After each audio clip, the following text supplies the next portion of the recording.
இது உங்களுக்கு டாக்ஸ்.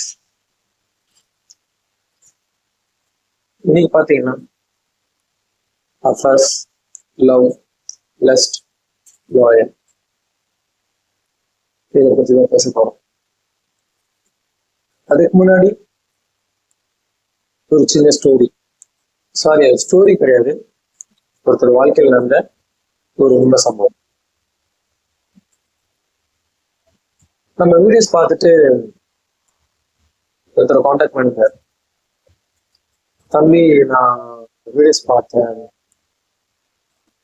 ஏதோ எனக்கு உங்ககிட்ட சொல்லணும்னு தோணுச்சு, உங்ககிட்ட கொஞ்சம் பேசணும், ஸோ மீட் பண்ண முடியுமான்னு கேட்டாரு.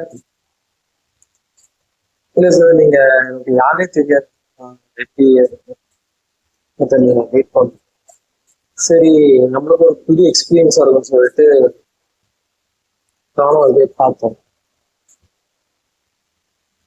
அவர் ஒரு விஷயம் சொன்னாரு, எனக்கு அது இப்ப கூட அதை நான் எப்படி சொல்ல போன்னு எனக்கு தெரியல, ஆனா எனக்கு அது ரொம்ப பாதிச்சுது. இப்போ அது ரொம்ப முக்கியமான விஷயமும் கூட. அவர்கிட்ட கேட்டேன், சரி ரொம்ப பர்சனலா எனக்கு ஓகேவான்னு கேட்டேன். இல்ல தம்பி, நானும் சொல்றேன், நீங்க சொல்லுங்க அப்படின்னு. சரி ஓகே சார், சொல்ல ட்ரை பண்ண. இல்லை தம்பி, எனக்காக சொல்லுங்க, நேம் சொல்லல, என்ன பண்றாரோ அப்புறம் என்ன சொல்லுவேன். அவர் என்ன சொன்னார், ப்ளீஸ் இதை கொஞ்சம் ஸ்கிப் பண்ணாம கொஞ்சம் கேளு.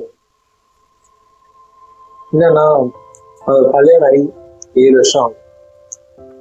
அவருக்கு 3 வயசுல ஒரு பெண் குழந்தை இருக்கா. வாழ்க்கை ரொம்ப சந்தோஷமா ஜாலியா அப்படியே போயிட்டே இருக்கு.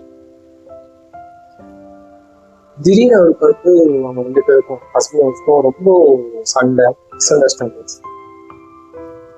அவங்க ஒய்ஃப் அம்மா வீட்டுக்கு போயிடுறாங்க. ஒரு 3 to 4 months தனியா இருக்காரு. ரொம்ப டிப்ரெஷன் ஆகிறாரு. அவர் ஒய்ஃப் கிட்ட எவ்வளவு பேச முடியும் அவங்க ரெஸ்பான்ஸ் பண்ண மாட்டாங்க, பேச மாட்டாங்க. அவங்களுக்குள்ள அப்படின்ட்டு சண்டைன்றது நான் இப்போ எதுவும் சொல்லலை. அப்ப என்ன ஆகலாம்னா, அவர் நிறைய ட்ரிங்க்ஸ்க்கு அடிக்ட் ஆகிறாரு. சரிங்களா, ஒரு டீடோட்ல ஒரு ட்ரிங்க்ஸ்க்கு அடிக்ட் ஆகிறாரு. நிச்சயமா என்ன ஆகுதுன்னா, கால் கைஸ் அவங்க கிட்ட போறாங்க. அவங்க போறாரு, ஒரே பதட்டமா இருக்காங்க, பதட்டமா ஃபீல் பண்றாரு, அழுவுற. நம்ம வயசுக்கு நம்ம துரோகம் பண்ண, நம்ம குழந்தை நம்மள என்ன நினைப்பா அப்படின்னு அவர் ரொம்ப ரொம்ப கில்ட்டா ஃபீல் பண்றாரு. அப்போ அந்த அம்மா கேட்கறாங்க, சார் என்ன ஆயிடுச்சு? இல்லை மேடம், அப்போ நடந்த விஷயம் சொல்றாங்க. அப்பா அந்த அம்மா சிரிச்சுக்கிட்டே, இல்லை சார், ஒரு 4 மாசம் ஒய்ஃப் புரிஞ்சுட்டாங்க, டிப்ரெஷன் ஆகிட்டீங்க, தண்ணி அடிச்சிட்டீங்க, இப்போ எங்களை பார்க்க வந்துருக்கீங்க அப்படின்னா எங்க வாழ்க்கையே நடக்குதான் சார். 19 வயசுல இந்த வாழ்க்கையில இப்ப எனக்கு 35 வயசு ஆகுது, எனக்கு ஒரு ஆண் குழந்தை. என்னால திருப்பி போனாச்சு, என்னோட பாஸ்டுக்கும் என் லைஃப் அப்படி ஸ்டக் ஆயிடுச்சு சார். இதெல்லாம் பார்க்கும்போது நீங்க சொல்ல போனா சிரிப்பா இருந்துச்சு. அப்போ அவருக்கு சிரிப்பால் அடிச்ச மாதிரி இருந்துச்சு. அழுதுட்டார், அழுது காலில் விழுந்துட்டார். சார் என்ன சார், நீங்களாம் ரொம்ப நல்லவங்க சொன்னாங்க. அப்போ அந்த அப்பா சொன்னாங்களா, நம்ம எல்லாருமே ரத்தையும் சதம் மனுஷன். உங்க எல்லாருமே உங்களோட சுகத்துக்காக உடம்புதான் தேடி போறீங்க. ஆனா உங்களை உண்மையை நேசிச்ச, ரொம்பவும் நேசிச்ச அவங்களுக்கு ரொம்ப பெரிய துரோகம் பண்ணுறது தோண மாட்டேங்குது. அது ஜஸ்ட் ஒரு 5 நிமிஷம் சொல்றதால எல்லாத்தையும் நீங்க இழந்துட்டீங்க.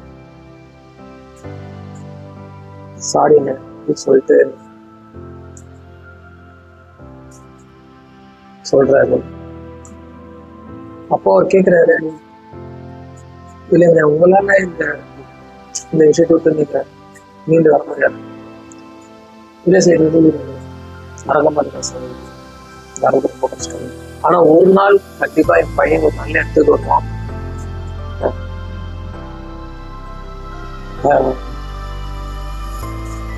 என் பையன் எனக்கு ஒரு நல்ல பேர் எடுத்து கொடுப்பான். அது சொல்லும்போது எனக்கு எமோஷனல் ஆயிடுச்சு. சரி அப்போ அவர் என்ன பண்றாரு, மாற்றி சொல்லிட்டாரு. ஸ்ட்ரெயிட்டா தன் மனைவி பார்க்க போறாரு. மனைவி பார்க்க போய் வாழ்ந்துன்றாரு. என்ன அப்படியே வச்சுட்டு எல்லாத்தையும் சொல்றாரு. ஆனா அவளை அக்செப்ட் பண்ண ஏன் அவளோட இருந்தும் என் ஹஸ்பண்ட் வந்து எனக்கு இன்னொரு இடத்துல அது ட்ரூவா இருக்கு. அது அவரும் அதே மாதிரிதான். அந்த இடத்துக்கு போய் அவருக்கு அந்த ஒரு விஷயம் இருந்துமே அவருக்கு அந்த குற்ற உணர்ச்சியை வந்து தப்பு பண்றேன் அப்படின்னு சொல்லிட்டு வராது. அவரும் அவங்க கவனிச்சிருக்காரு. ஒரே விஷயம் தான், நம்ம லைஃப்ல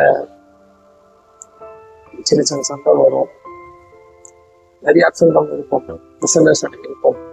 அதுக்காக நம்மள உண்மையா நேசிச்சவங்க துரோகம் இருக்காது. லைஃப் சின்னதா ஜாலியா ஹாப்பியா இருக்கு. எப்படி ஜென்ரேஷன் சனாதனம் சரக்கு அது இதுன்னு சொல்லிட்டு தப்பான ஈஸியா போயிடாங்க. ஆனா அவங்கள உண்மையை நம்பிக்கை வச்சுட்டு அம்மா அப்பா கணவன் மனைவி குழந்தைங்களா இருக்காங்க, எல்லாரும் திங்க் பண்றது ஒரு செகண்ட்ல எல்லாமே போயிடும். நம்ம நினைச்சிட்டு இருக்கலாம் சினிமா டேரக்டர் மாதிரி எதெல்லாம் பண்ணு, யார் என்ன கேட்க போறான், ஒரு லைஃப் மச்சான் என்ன வாழலாம் அப்படின்னு சொல்றது சினிமால முக்கியம்.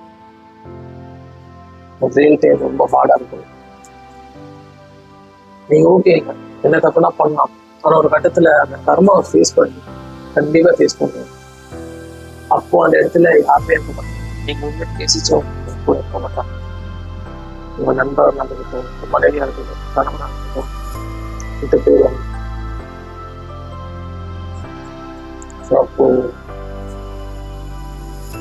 எதுக்கும் அப்போ நல்லா வாழ்க்கை அப்படின்னு சொல்லியிருக்கோம்.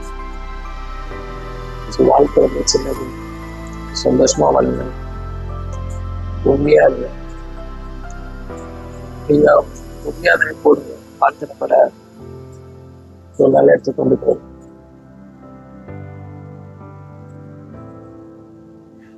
நம்பிக்கை வந்து வாழ்க்கையில ரொம்ப பெரிய விஷயம் வரும். வாழ்வோம், நேசிப்போம், எல்லாரும் சந்தோஷமா இருக்கும். தேங்க்யூ.